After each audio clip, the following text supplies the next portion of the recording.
Who won Xbox E3 2018? Gamers. Gamers won. Xbox gamers. But seriously, let's get into it. While people like Jeff Keighley can have polls to see who won, while places like GameSpot can have polls to see who won. Let's talk about who won and why. Now, first up, I'm going to go over the other press conferences quick because we can get some out of the way first. So let's start with EA. Pacing was terrible. They had no surprises. They didn't show any Star Wars. And let's face it, that was not a good show. So let's swipe that under the rug. Next up, Bethesda. Now, I liked a few of the games shown there. Rage 2. They should have showed Doom gameplay. They acknowledged Starfield. They acknowledged Elder Scrolls 6. They mentioned some other stuff.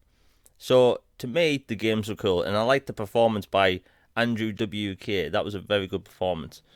But again, the conference was a bit... So, sweeping under the rug. Next up, Square. They didn't need to have that. I'll say no more. Ubisoft. I actually liked a lot of the games shown there. A lot of them. In fact, most of them. It did open up with a bit of a cringe factor, but at the same time, would it be a Ubisoft show without a little bit cringe? Would it? So, I thought they did pretty good.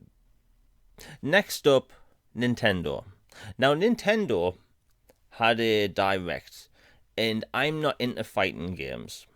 So if you're a Smash Brothers fan, that was an absolutely amazing E3.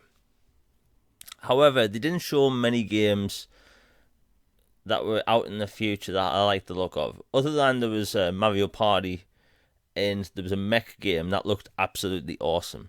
So, you know what? I'd say that direct was actually pretty cool. They showed some more Pokemon. Who's next? PC Gaming Show. Didn't even watch it. Because let's face it, is it really ever worthy watching that? PlayStation. Now, when we talk about who won E3, what exactly are we talking about? Are we talking about who had the best games? Are we talking about who had the most games? Are we talking about the presentation? But if you say it out loud, who had the best E3 show, you're talking about the overall thing. And having an intermission, the games they showed, they had a few that looked really good. Spider-Man looks absolutely fantastic.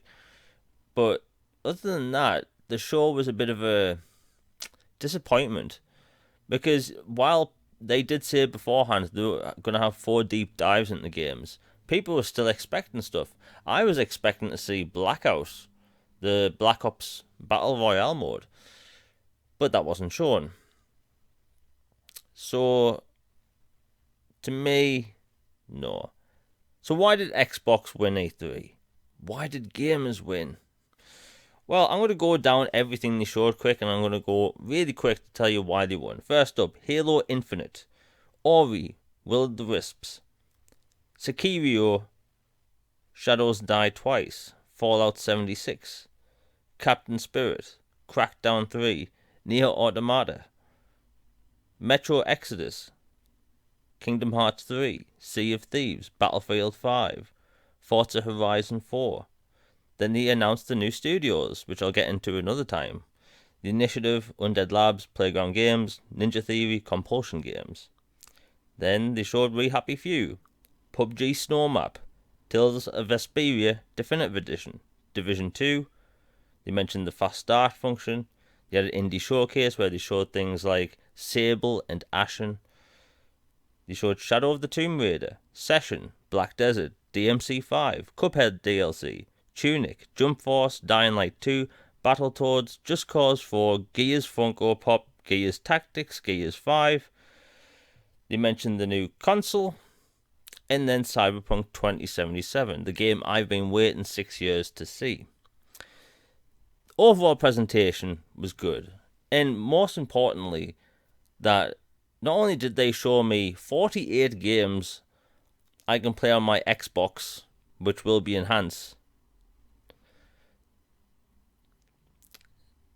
it was a good show, and Microsoft deserved the props for it. And what did they need to do? They needed to get out a roadmap out there, and what we saw was a roadmap. Announcing new studios was in fact a roadmap. We know that there's new studios. We know that they're making new games. We know that they have creative freedom, which is the most important part. We know there's games coming next year, and they acknowledge the existence of future hardware. And to me, that is why they deserve the win. But if you want to go down the route that gamers won, gamers did win. This was a very good E3 overall. And a lot of the games shown off the stage, a lot of good games were shown, like Hitman 2. There was a bunch of games. In all fairness, like this E3 in particular for me was fantastic. And I've seen maybe 70 games I want. And I'm not even kidding. So that's a pretty good turnout in my opinion. And the rest of this year and next year is bloody good all around. So many games coming. And we still haven't seen things like Red Dead yet. We still don't know when Ace Combat 7's out. There's so much we still don't know to this year. And then we have Gamescom to look forward to for THQ Nordics games. They have quite a few good games coming. So all in all, I think Microsoft win. They deserve the win. And if people want to talk for years about why other places won E3, look at that conference, look at what they did, look what they needed to do, look at what Microsoft needed to do to pull the win, to get gamers' trust. They did it. They did it fair and square. And I thought it was bloody good. Anyway, if you enjoyed the video, please hit like and subscribe, hit that bell for notifications. Follow me on Twitter, the link will be in the description down below. I am out, and yeah, I'll have some more videos coming. Hope everyone has a good one.